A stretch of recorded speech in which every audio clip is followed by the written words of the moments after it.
Hoje, 8 de abril de 2009, Projeto Memória, História Oral, Fundação Ativo Memória, Comunimoto. Aqui fala Roberto Tavares, historiador da FANS, e José Dionísio de Almeida, também historiador da FANS. Boa tarde. O seu nome completo, o nome dos seus pais.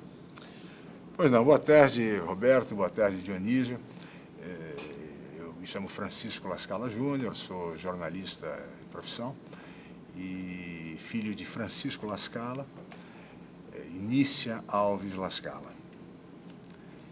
E nasci em 1953, tenho hoje 55 anos, caminhando para os 56, e nasci em Santos, né?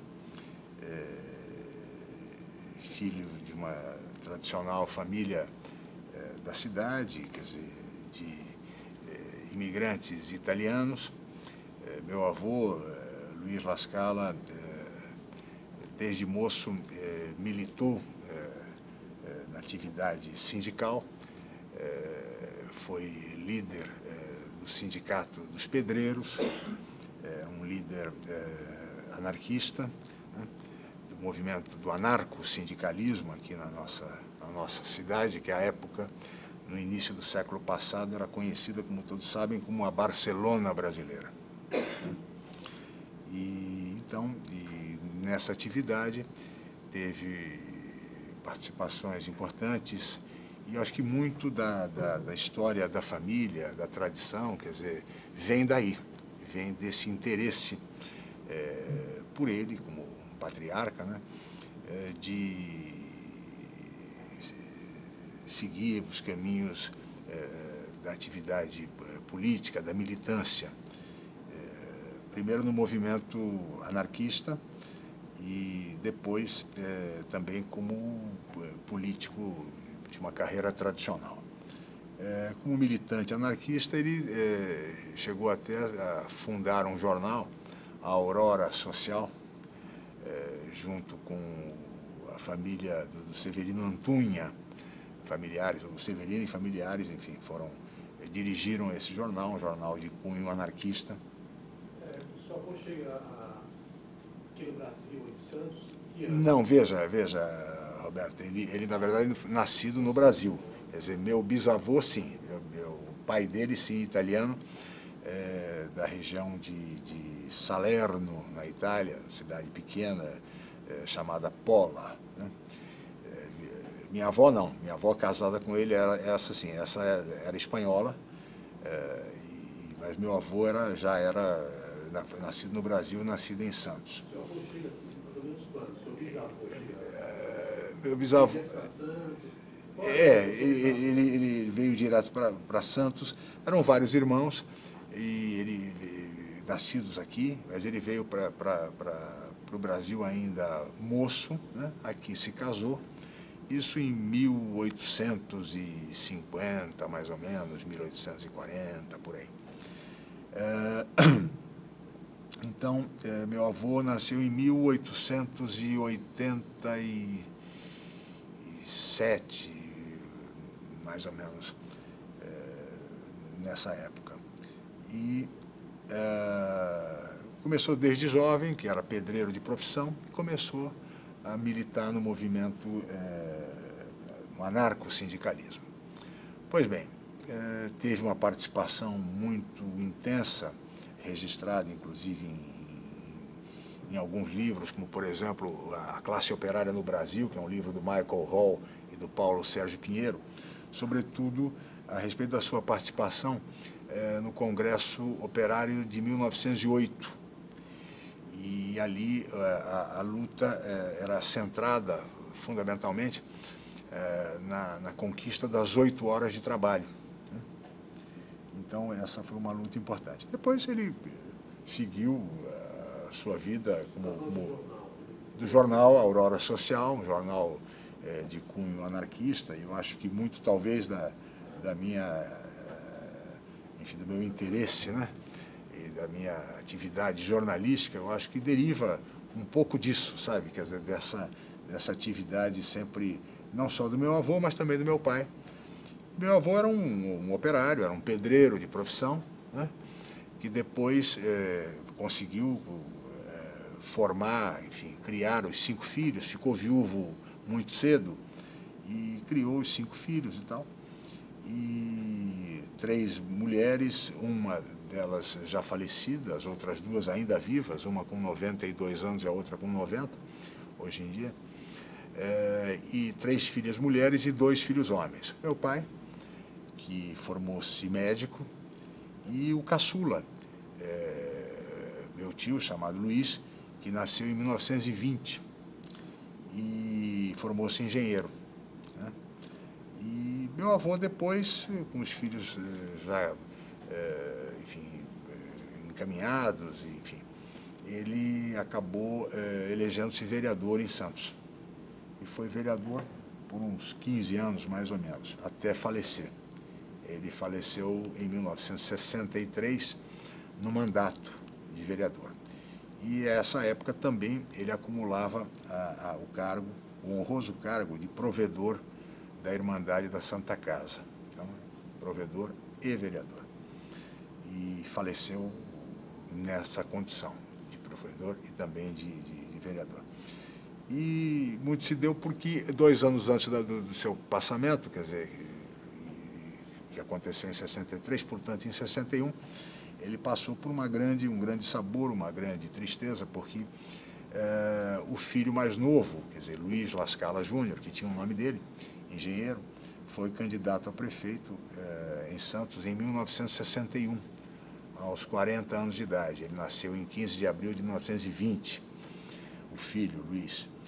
E em 61 lançou-se candidato a prefeito, candidato do governo, candidato da situação à época. O prefeito era o Silvio Fernandes Lopes, no seu primeiro mandato, e ele foi candidato a prefeito. Ele era, à época, diretor de obras da prefeitura. A prefeitura não havia função, não havia o cargo de secretaria, era diretoria. Ele era o diretor de obras, do que equivaleria hoje à secretaria de obras, e saiu candidato a prefeito,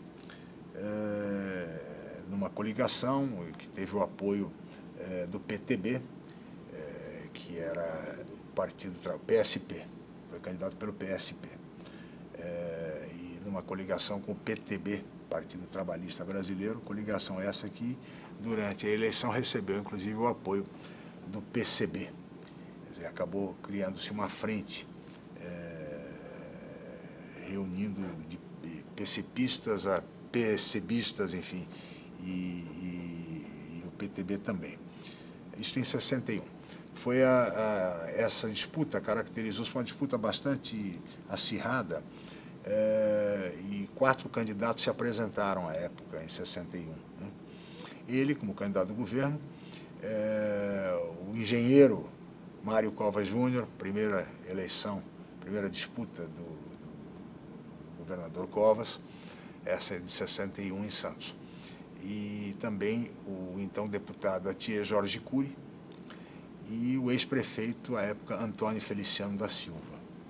Então, uma eleição bastante difícil, dura, e essa eleição aconteceu, curiosamente, viu, Roberto, Dionísio, as eleições aconteciam em março, e foi, se não me falha a memória, no dia 26 de março de 61. E havia eleição e a posse era logo em seguida e tal. E a disputa foi uma disputa intensa, como disse, mas esse meu tio venceu, obtendo em números assim redondos 28 mil votos. Né? O segundo colocado foi o Mário Covas, com 22 mil votos. O terceiro foi o Atier, com 18 mil votos. E, em quarto lugar, o ex-prefeito Feliciano, com 6 ou 7 mil votos. Esse foi o quadro eleitoral da época, o que mostra bem o número de eleitores que a cidade dispunha, Dionísio, naquela época, né, 61, portanto, há 45 anos, mais ou menos 45, 46 anos. Bom, a eleição se deu nesse dia, 26 de março, ele, depois da vitória, foi descansar, enfim, e na volta, uma semana depois, porque a posse se daria assim rapidamente. E a diplomação que antecedia a posse se daria no dia 4 de abril. E ele, nesse dia, esteve na prefeitura, enfim, de manhã para resolver algumas coisas pendentes, voltaria para casa, para almoçar em casa, morava ali na rua Júlio Conceição, em frente ali à Casa da Madeira, até onde moram hoje essas minhas tias, irmãs dele, que estão lá. Uma casa, aliás, que foi construída pelo meu avô há 80 anos, enfim, essas coisas. Né? E ele, voltando para casa, para almoçar e se preparar para a diplomação que aconteceria no fórum durante a tarde, vem vindo com um colega, também diretor da prefeitura, o José Pacheco Profeta, que, aliás, o convidara para uma carona. Falou: Luiz, eu vou te dar uma carona, você vai para casa almoçar, vamos pegar um táxi, você fica em casa e depois você à tarde tem a diplomação e tal. E ele pegou uma carona, um táxi Chevrolet, né? E esse táxi saiu da prefeitura e dirigindo-se à casa dele, na Júlio Conceição. Quando chega ali na Júlio Conceição mesmo, com a então Prudente de Moraes Neto, hoje aquele trecho chama-se Leonardo Reutemann, em homenagem ao sindicalista, enfim, essa grande liderança que foi o Reutemann, ali na esquina do sindicato, onde é hoje o Sindicato da Administração Portuária, e a Padaria América, ainda existe lá, a Panificadora América. Naquela esquina, o táxi vinha pela preferencial, ali pela Júlio Conceição. Quando vem um carro, dirigido por um mecânico, um Volkswagen, pela Prudente de Moraes, e entra, não sei exatamente o que aconteceu, mas possivelmente perdeu o breque, qualquer coisa assim, e esse carro choca-se então com o Chevrolet, que vinha pela Júlio Conceição. Do choque, o Chevrolet sai assim de lado, né, e corre no sentido do poste, junto à Panificadora América, um poste que havia, bate, a coluna do veículo bate no poste. Com o choque, o corpo dele, ele estava atrás, quer dizer, o Profeta também estava atrás, quer dizer, o corpo é lançado para a porta se abre, ele é lançado, cai e bate com a cabeça, com a base do crânio, na guia do paralelepípedo, né, do calçamento. E ali, na hora do almoço, a 200 metros da casa onde ele morava, quer dizer, a família era muito conhecida, até por ter sido candidato, enfim, e por conta do meu avô. E aí ele, então, os populares ali correm para avisar o meu avô e tal, enfim. E era a hora do almoço, porque esse tio, é importante frisar, ele e a esposa, a professora Ruth Novaes Lascala, moravam na mesma casa. Moravam com o pai, ele morava com o pai e as irmãs na mesma casa, né? Coisa de família italiana, enfim. E aí foram avisar meu avô, ele já tinha uma certa idade, já tinha 70 e poucos anos nessa altura, ele então, dizendo que o filho havia sofrido um acidente e tinha sido levado para a Santa Casa.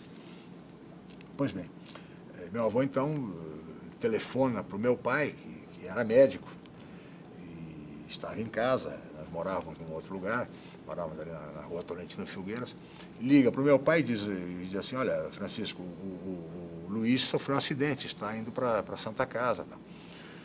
Meu pai vai até a Santa Casa, ele estava na sala Torres Homem, entra e tal, e quando sai, é bem taxativo, né? O Luiz está morto, quer dizer, embora o coração batendo, mas o Luiz está morto. Ele tinha 40 anos de idade e seria diplomado naquela tarde, né? Bom, enfim, de fato, aí aquela agonia que levou 3 ou 4 dias, enfim, uma romaria no hospital, e médicos, enfim, toda a assistência possível naquela época, mas não foi possível salvá-lo e 4 dias depois ele vem a falecer. Então, se dá depois o velório na prefeitura, ali no Paço, e o enterro. As fotos da época registram bem isso, o que foi aquele ato, né? Aquela cerimônia. E assim foi, quer dizer, a partir daí, ele assim mesmo recebeu o diploma, né? Quer dizer, não ele, mas foi entregue o diploma à viúva, né? Esse diploma, inclusive, foi todo ele recuperado, restaurado, aqui na Fundação Arquivo e Memória de Santos, certo? Trabalho dos restauradores. eu enquadrei esse diploma da Justiça Eleitoral está comigo até hoje. Né? Por isso que eu sei exatamente, porque o diploma vinha com a votação exata de cada um dos candidatos e tal. E, em consequência da morte dele, do prefeito diplomado, o vice, quer dizer, o jornalista José Gomes, que era do PTB, evidentemente teria de assumir. Embora à época, quer dizer, setores políticos e também jurídicos que ajudavam, auxiliavam a campanha do candidato Mário Covas, entendessem que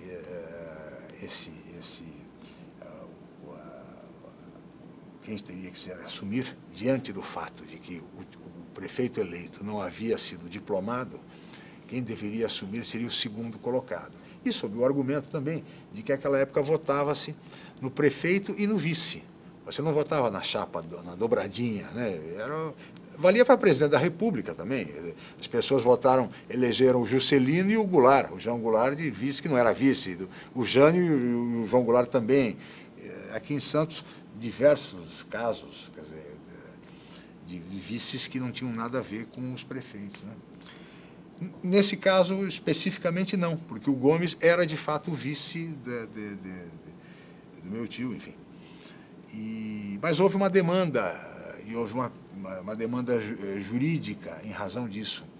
E quem defendia essa tese com muita veemência, vejam vocês o que é enfim, a história, né?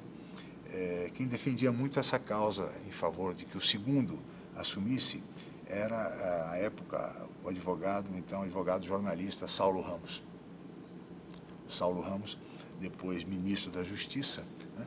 O Saulo era jornalista de A Tribuna, jornalista político, assinava uma coluna chamada Semanoscópio, assinava com o pseudônimo José, e era um dos grandes articuladores e apoiadores, né, e organizadores até, da candidatura do Covas, pela primeira candidatura do Covas. Aquela curiosidade sobre a questão da votação do vice e do... Pois é, e era uma coisa interessante, porque normalmente os vices, eles recebiam mais votos que o prefeito. Em Santos isso é interessante, esse dado, se você levantar, você vai verificar, por exemplo, em 57, o radialista Jaime Pérez, que foi o vice do Silvio, teve mais votos do que ele. Em 61, o Gomes teve mais votos que meu tio, que é Luiz Lascala. Eu acho que era uma característica. Acho que vale até mesmo na eleição de 53, quando o prefeito Feliciano ganhou como campeão da autonomia, porque nós não tínhamos autonomia. Em 52, o deputado Antônio Feliciano conquistou no Congresso Nacional, na verdade, a autonomia de Santos. Ele era até conhecido como campeão da autonomia, o deputado Antônio Feliciano, que por conta disso, inclusive, se elegeu prefeito em 53, tendo como vice o professor Arthur Rivot, que não era vice de origem do prefeito Feliciano e foi mais votado do que ele. Quer dizer, era uma característica de Santos eleger vices mais votados do que os prefeitos e não vinculados na chapa original. Em 61, deu-se, mais uma vez, o Gomes teve mais votos, embora fosse da chapa original. E o Gomes, então, assumiu e governou, enfim, a cidade até o golpe de 64, quando foi cassado pela Revolução, como se sabe.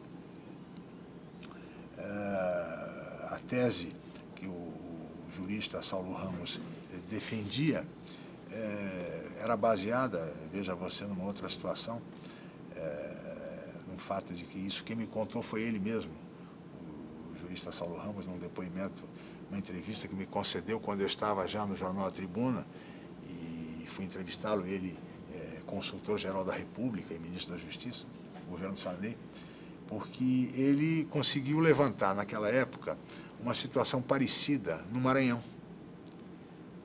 no interior do Maranhão. E foi esse episódio, quer dizer, foi a eleição em Santos que acabou aproximando o Dr. Saulo Ramos do presidente Sarney, por conta dessa situação similar que estava ocorrendo no Maranhão, enfim.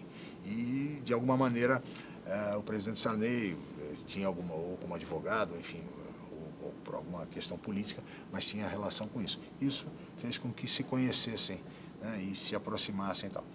E depois houve uma demanda judicial, mas depois não prosperou, enfim, e os tribunais eleitorais não acataram essa tese, porque para entenderem que a razão de ser de um vice é exatamente, o vice é um cargo de expectativa, quer dizer, a razão de ser é na ausência do titular. Se o titular faleceu, é óbvio que o vice tem que assumir. A tese de que uma segunda, né, o segundo colocado teria de ser... O que, aliás, motivou, só para um parêntese, para fechar isso motivou depois, quando da eleição, da reeleição do governador Covas em São Paulo, e que ele estava sofrendo, já padecendo do mal que o vitimou, né, que havia o risco de repente, ele mesmo ganhando a eleição, não assumir por força da doença, né, e isto gerou uma matéria até na Folha de São Paulo, onde foi colocado que exatamente isso, que se a tese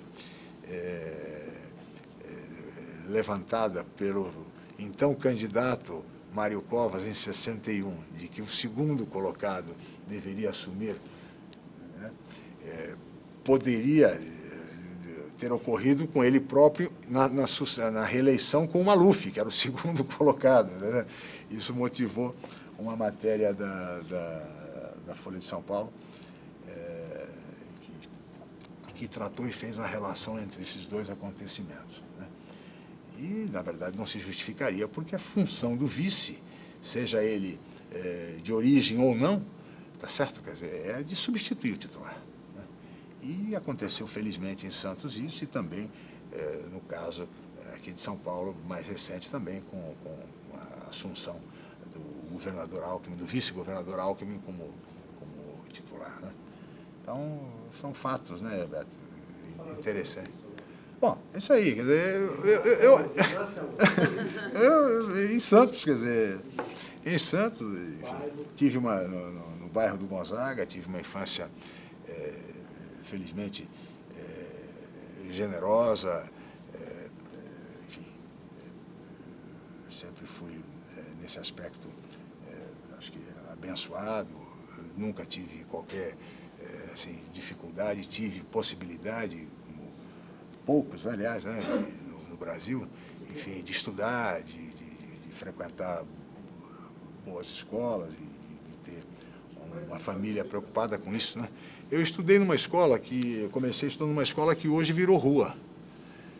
Eu até cheguei a escrever um artigo uma vez, a escola que virou rua, porque a escola era o Ateneu Progresso Brasileiro, que funcionava ali na Ana Costa, onde hoje é a rua Cláudio Donê, exatamente a continuidade da Azevedo Sodré. Aquela rua que liga a Ana Costa, ou Azevedo Sodré, melhor dizendo, até a Rua Bahia, ao lado do Banco do Brasil, e ao lado da Confeitaria Viena, ali, ao Chopp do Gonzaga, aquele trecho ali, que chama-se Rua Cláudio Donê, era a escola Ateneu Progresso Brasileiro, tá certo? E essa escola foi demolida, foi desapropriada, enfim, a escola da dona Ida Delgado, da irmã dela, dona Jandira Delgado, uma bela escola de curso primário, porque naquela época era o curso primário, né? Você fazia 4 anos do primário. E essa escola foi desapropriada no governo do prefeito Antônio Manuel de Carvalho, para dar continuidade ao binário, né? E essa escola tinha no fundo assim uma mangueira, uma beleza de mangueira, uma árvore espetacular, né? Que toda molecada, então, ali na hora do recreio, a mangueira. E a escola foi toda demolida, mas a mangueira ficou, né? Um tempo ela ficou. Os moradores protestaram, tal, a mangueira, porque queriam que a mangueira fosse de alguma maneira preservada. E a escola foi demolida, a mangueira ficou. E eu tive depois até a felicidade, e aí como repórter do jornal Cidade de Santos, de um belo dia ser designado para fazer essa matéria a respeito da mangueira que estava lá, que os moradores queriam. E depois a prefeitura, na verdade, removeu, transplantou a mangueira para o horto, enfim, houve lá uma operação para se preservar a mangueira por luta dos moradores, né? Enfim, foi lá. Depois eu fui fazer o ginásio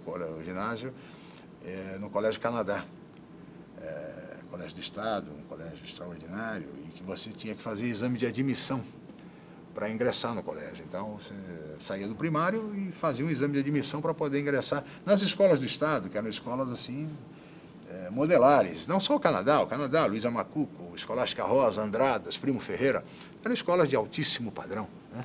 Era aquela coisa assim do cidadão professor, quer dizer, se orgulhava de ser assim, eu sou professor do Estado.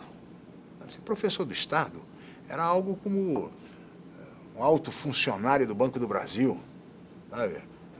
Eram coisas assim, um alto funcionário da Petrobras ou da Companhia Docas de Santos, sabe? Era um cargo, um professor do Estado. Você sentia o orgulho dos professores, dos diretores. E a época que o colégio era dirigido pelo professor Edésio Del Santoro, né?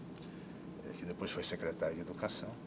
Enfim, cursei lá, fiz lá o curso secundário, e aí ingressei no curso de jornalismo, né? Tentei antes fazer uma faculdade de economia em São Paulo, mas desisti no primeiro ano, porque não era realmente para mim.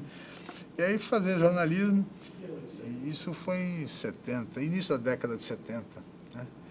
Aí entrei aqui na Facos, a Universidade Católica de Santos, né? A Facos era ali no Colégio Santista, funcionava à noite no Colégio Santista, não havia prédio próprio, né? Então nós fizemos o curso ali, no Colégio Santista à noite, e me formei. E antes mesmo, que naquela época havia a figura do repórter provisionado, ou seja, você na escola, você podia trabalhar em redação, provisionado. E eu, no terceiro ano da escola, comecei a trabalhar em jornal, né? Convidado que fui por um professor, um querido professor, colega, né? Professor Dirceu Fernandes Lopes, e que era professor e colega no jornal, né? Mas eu fui trabalhar no jornal Tribuna e como repórter policial. Então, uma escola fantástica, quer dizer, como repórter policial, mas também para ficar pouco tempo, não dá para ficar muito. E, enfim, é evidente que é uma brincadeira, mas eu fiquei alguns meses e depois continuei a minha carreira. Aí fui trabalhar no jornal Cidade de Santos, o extinto, saudoso jornal Cidade de Santos.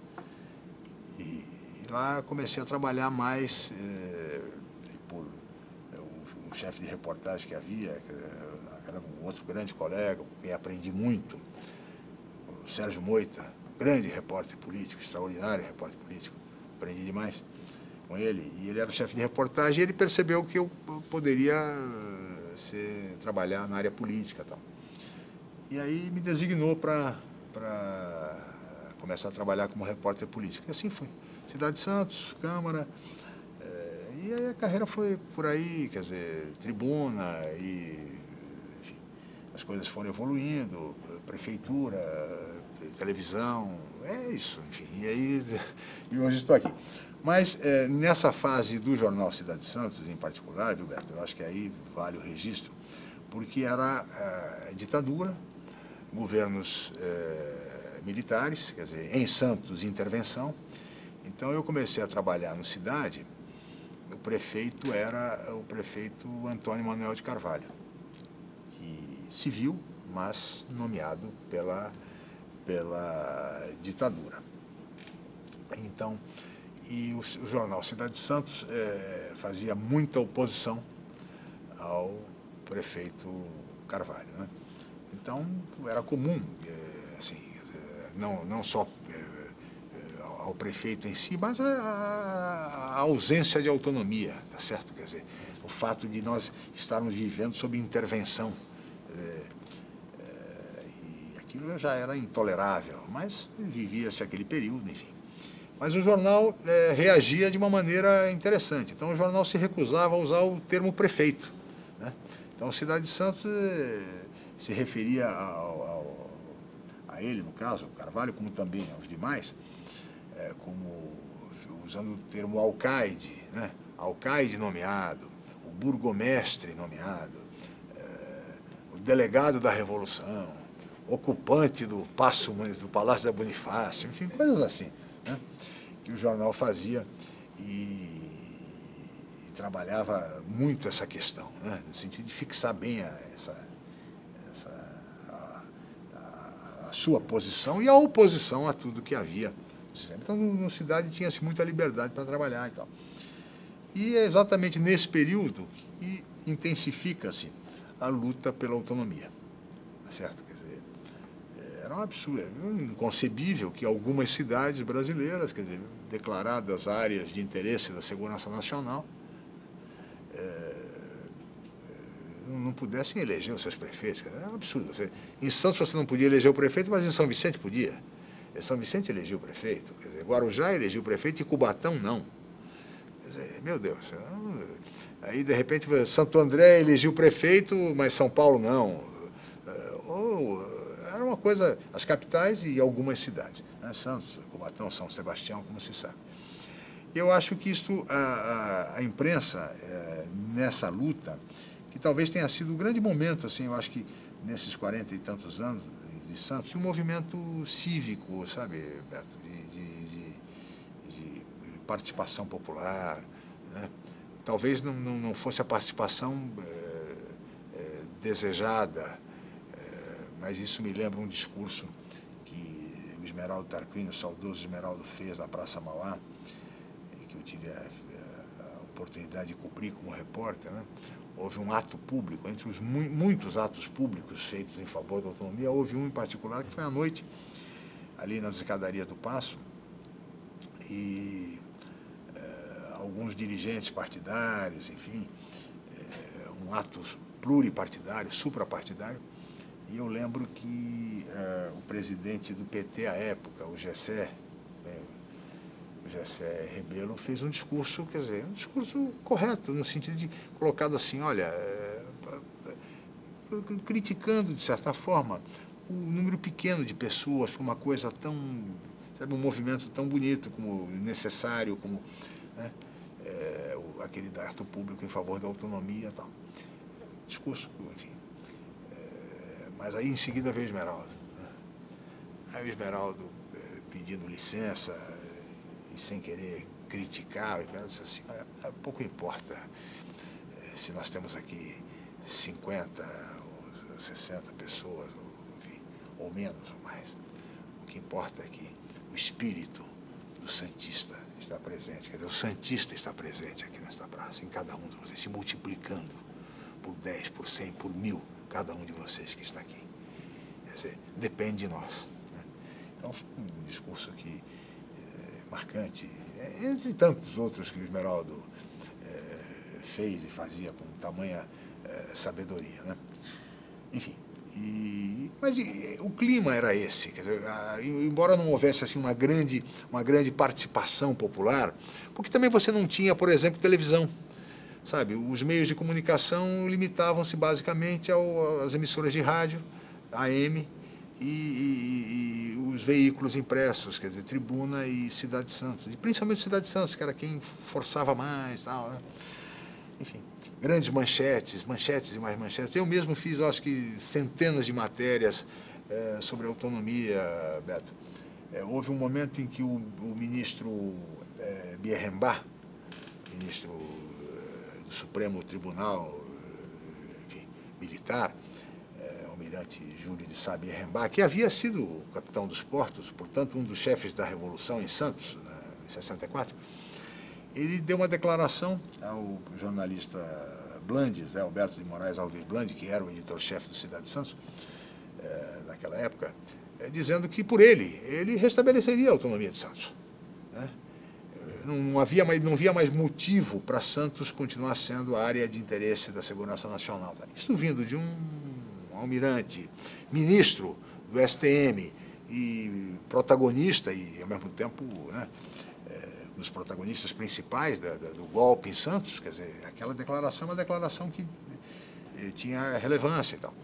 E então o Blandes pautava isso todos os dias. Então, acabei ficando encarregado de fazer essa cobertura, e eu, durante acho que uns 3 meses ou mais, todos os dias, fazia matéria repercutindo essa declaração. E ouvimos, eu acho que a cidade inteira, quer dizer, todos os segmentos possíveis e imagináveis, desde os segmentos políticos, empresariais, da área da educação, movimentos populares, comunidade, cidadãos anônimos, enfim, todos, a cidade inteira ouvia a respeito, e claro, e todos concordavam, evidente. E, então, a autonomia era uma questão de tempo, nós entendíamos, né? E esse movimento foi se intensificando, foi sendo ampliado, por força, eu diria, muito também da imprensa, sabe, Roberto? E até que a caravana pela autonomia, a decisão do Campeonato Brasileiro de 1983, Santos e Flamengo, 2 jogos, um no Morumbi e um no Maracanã, né? Então, 83, o Santos joga no Morumbi, ganhou até aqui de 2-1, depois tomamos uma sapecada no Maracanã, perdendo de 3-0, o Flamengo de Zico, então não fomos campeões. Mas a autonomia estava lá estendida uma faixa, quer dizer, na arquibancada do Morumbi, autonomia para Santos. Essa foto é uma foto que você pode até ver no livro Sombra sobre Santos. Então. Mas a Rede Globo não mostrava, quer dizer, a televisão não mostrava isso, né? Então, havia esse tipo de dificuldade. Então, era uma luta muito aqui, né? Ela não... Mas a gente sentia nas pessoas que as pessoas, sabe, não aguentavam mais, queriam eleger os prefeitos, né? O Figueiredo, quando esteve aqui, o general Figueiredo, em 81, para inaugurar o terminal de contêineres de Conceiçãozinha, no Guarujá, ele deu 3 declarações ao longo dessa visita para os jornalistas. 3 declarações, em momentos diferentes. E as 3 perguntas feitas a ele, Beto, Dionísio, as 3 versaram sobre a autonomia. A primeira do Dirceu, professor Dirceu Fernandes Lopes, que furando o bloqueio da segurança, quando ele saiu da inauguração, ele ia entrar no carro, ele correu com o gravador e falou: presidente, e autonomia de Santos? Está gravado. Ele falou: não tenho nada sobre isso, não. Fechou a porta e entrou no carro. Aí, até o Dirceu depois foi afastado lá pelos seguranças e tal. Aí o presidente Figueiredo entrou num galpão, onde ele ia ser servido um coquetel, qualquer coisa assim, e formou-se uma fila de cumprimentos. E nessa fila de cumprimentos, o deputado Atier estava na fila, e estava também o João Sampaio, o falecido, saudoso João Sampaio, que era editor aí, editor-chefe do Jornal da Cidade de Santos, e o Atier puxou o João Sampaio e falou: João, entra aqui. E o João falou: pô, assim, na hora de cumprimentar, eu estava cobrindo, o João me viu, me chamou, falou: fica aqui do meu lado, porque eu vou perguntar para o Figueiredo da autonomia, e vamos ver. Eu, esse aqui é o deputado Atier, apresentou o João Sampaio, o João Sampaio, jornalista, diretor, editor-chefe da Cidade de Santos. Eu falei: muito prazer. Presidente, o que o senhor tem a respeito de autonomia para Santos? Eu estou pensando nisso, não sei, estou pensando nisso. E a fila já andou. Era a segunda declaração. Bom, aí na hora de ir embora, vai todo mundo embora, aí os jornalistas correm e tal, e o professor Oídes Fonseca, à época ele era correspondente do Jornal do Brasil, enfim, acho que o Mauri também estava, e veio um grupo de colegas jornalistas todos ali, né? E o Figueiredo saindo, e aí alguém, acho que foi acho que o professor Oídes falou: presidente, e a autonomia de Santos? Aí ele lembrou, o Figueiredo lembrou do Dirceu, que não tinha, cuja entrada havia sido impedida pela segurança no local, porque ele havia furado o bloqueio. Aí o Figueiredo falou: cadê aquele barbudinho que usava barba lá? Cadê aquele barbudinho que me perguntou isso? Vai chamar ele lá. Não deixaram ele entrar, não sei o quê, chama ele lá, não sei o quê, porque ele queria ir dar a declaração. Aí quando chegou todo mundo, chegou ele falou: autonomia é o grande presente, pode anunciar, é o grande presente que eu trago para Santos. Podem anunciar isso. Isso em 81, jornais da época, Cidade de Santos registra isso que eu estou contando, até que não aconteceu. Isso gerou uma euforia, quer dizer, na cidade. Autonomia, não. O Esmeralda foi ouvido, autonomia, vamos ver, vamos aguardar. Bom, isso foi em 81, por aí. E não aconteceu nada. Tá certo? Quer dizer, a autonomia foi, e ficou e tal, bom. Até que, mas de qualquer forma, foi mais uma frustração. A Câmara, vigília, ato público, enfim. Foi mais uma grande frustração para todos nós santistas, mas eu acho que isso, de certa forma, fortaleceu a luta, sabe? E, nessa altura, os prefeitos foram sendo substituídos, né? Quer dizer, deixou o Carvalhinho, assumiu o Caldeira, e aí vale um parênteses rápido também, o Caldeira foi prefeito, nomeado, 6 meses, mas era dono do Cidade de Santos, né? Quer dizer, e aí o Cidade de Santos viveu uma fase complicada. Por quê? A gente vinha falando o tempo todo, alcaide nomeado, burgomestre nomeado, delegado da Revolução, e aí assume a prefeitura, nessa condição, tá certo? O dono do jornal. E era dono da Folha, do Grupo Folha, sócio do Frias, enfim. Aí o jornal mudou radicalmente a sua postura, e aí o termo nomeado desapareceu do jornal. E aí era prefeito, Carlos Caldeira Filho e tal. Isto ficou, sabe, um período muito difícil para a cidade, com um jornal combativo, sabe, um jornal de resistência, enfim. E ficou esse período, esse interregno aí, complicado. Mas foram só 6 meses também. Em 6 meses o Caldeira renunciou, saiu e tal. E aí assumiu o prefeito Paulo Barbosa.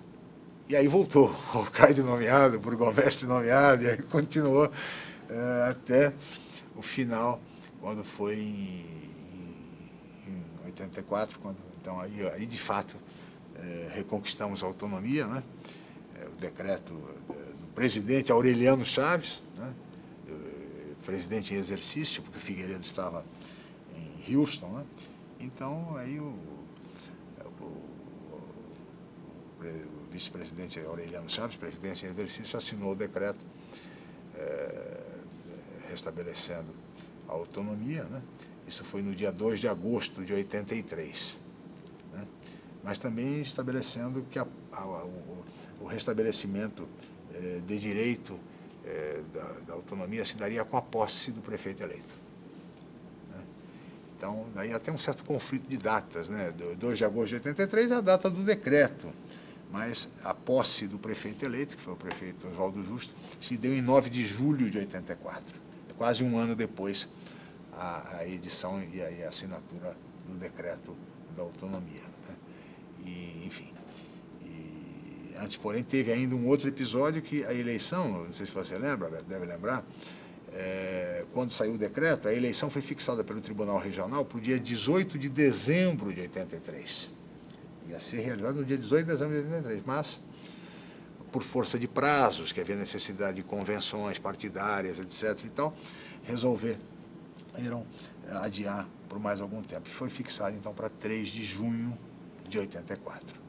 E aí, 3 de junho, houve a eleição, aí, com a cobertura da imprensa, porque foi uma eleição solteira, única no Brasil, uma eleição extemporânea, em junho, numa cidade como Santos, aí a cobertura da mídia toda, Rede Globo e tal, na eleição municipal.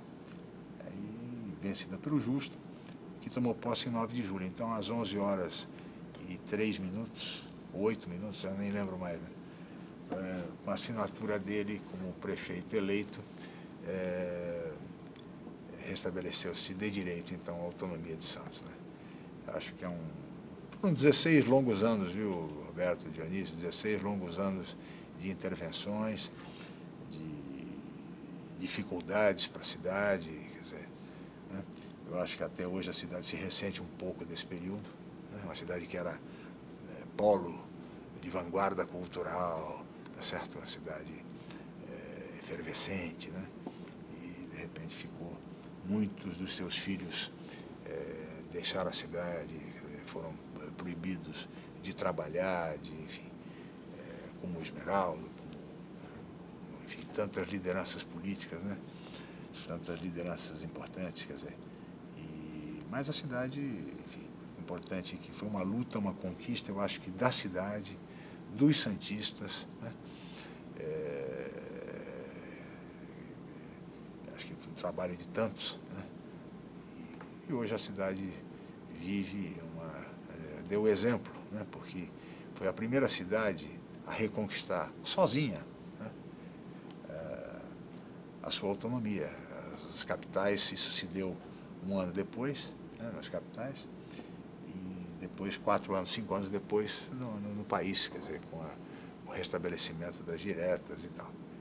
E, felizmente, vive-se, né, esse período saudável, período democrático de lá para cá, né? Eu acho que isso acho que vale a pena, acho que aquela luta valeu a pena e hoje nós temos esse prazer, né? Você cobriu a Câmara, esse tempo que você cobriu a Câmara, tem alguma coisa interessante? Tem, né? Porque, veja, a Câmara é aquele período basicamente, do bipartidarismo, né? Quer dizer, do MDB, do saudoso MDB, né? O Mandabrasa, nosso Mandabrasa, né? E da Arena. E eram 19 vereadores.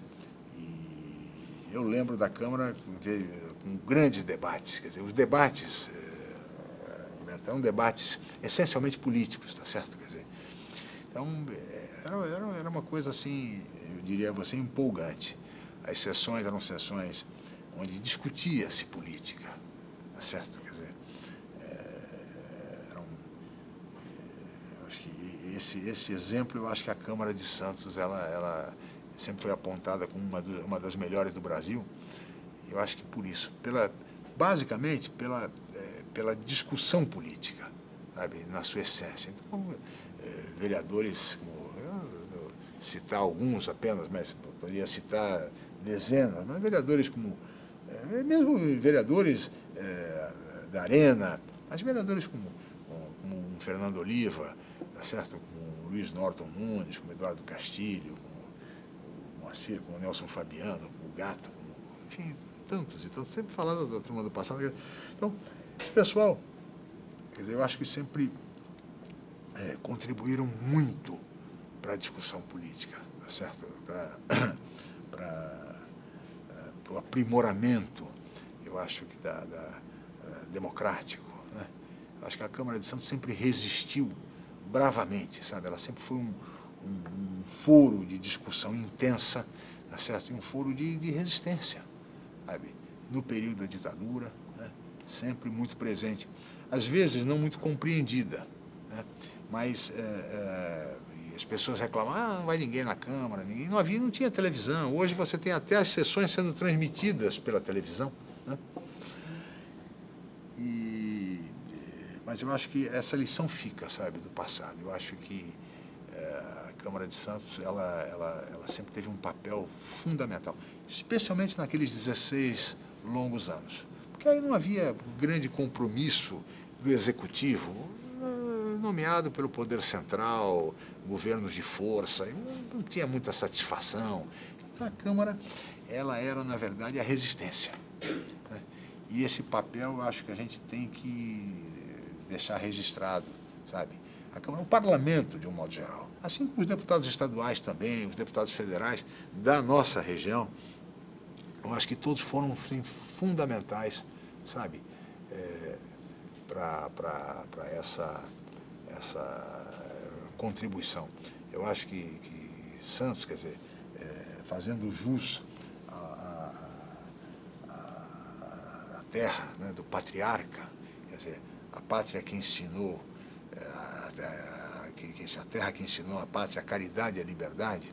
Eu acho que é mais ou menos nesse período, sem dúvida nenhuma, eu acho que a classe política de Santos, quer dizer, a Câmara de Santos, ela honrou, sabe, justificou, tá certo, quer dizer, o brasão, né? Assim como a Barcelona brasileira, o movimento anarquista, assim como depois Porto Vermelho, a Moscou brasileira, né? Ou seja, é uma cidade da resistência, sabe? Um porto de resistência. Então, acho que esse exemplo fica deve ficar para as próximas gerações, né?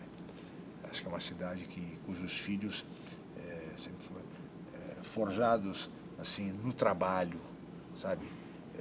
Não é à toa que se diz que Santos, né, é uma cidade politizada. Quer dizer, às vezes eu me surpreendo com certas considerações que não considero justas em relação a Santos e ao povo de Santos, né? Quando dizem assim, não, em Santos existe hoje um pensamento dominante, sabe? O pensamento em Santos é dominante, não há mais discussão política em Santos. Meu Deus, Como não há discussão política? Eu acho que os políticos estão aí, quer dizer, a população está aí. Eu acho que quando você, por exemplo, discute questões centrais, como um plano diretor, você está fazendo política, quer dizer, a Câmara de Santos, eu acho que compete a todas as nossas lideranças, quer dizer, discutirem política, quer dizer, não se pode confundir o exercício político com o resultado eleitoral, sabe? As pessoas associam muito uma coisa à outra. O resultado eleitoral é um resultado momentâneo, registra, sabe, uma tendência. Não quer dizer necessariamente que a cidade não seja mais politizada. Sempre foi politizada, sempre foi uma cidade de vanguarda e continua sendo. Aí as universidades, hoje até mais, com televisão, com a mídia, com a internet, eu acho que tudo isso é muito mais, pode-se fazer muito mais. Eu acho que é um momento é um momento rico, até para que você possa aprofundar essa discussão. O que eu vejo é que muitas vezes as pessoas, é mais cômodo você dizer, não tem mais política, não faço mais, não tem mais graça, do que, ao contrário, eu acho que tem que avançar, quer dizer, avançar cada vez mais, né, Beto? Eu vejo assim. Você queria fazer as considerações finais? Faço, olha, eu fico muito feliz de ter participado, enfim, de ter contribuído um pouco, acho que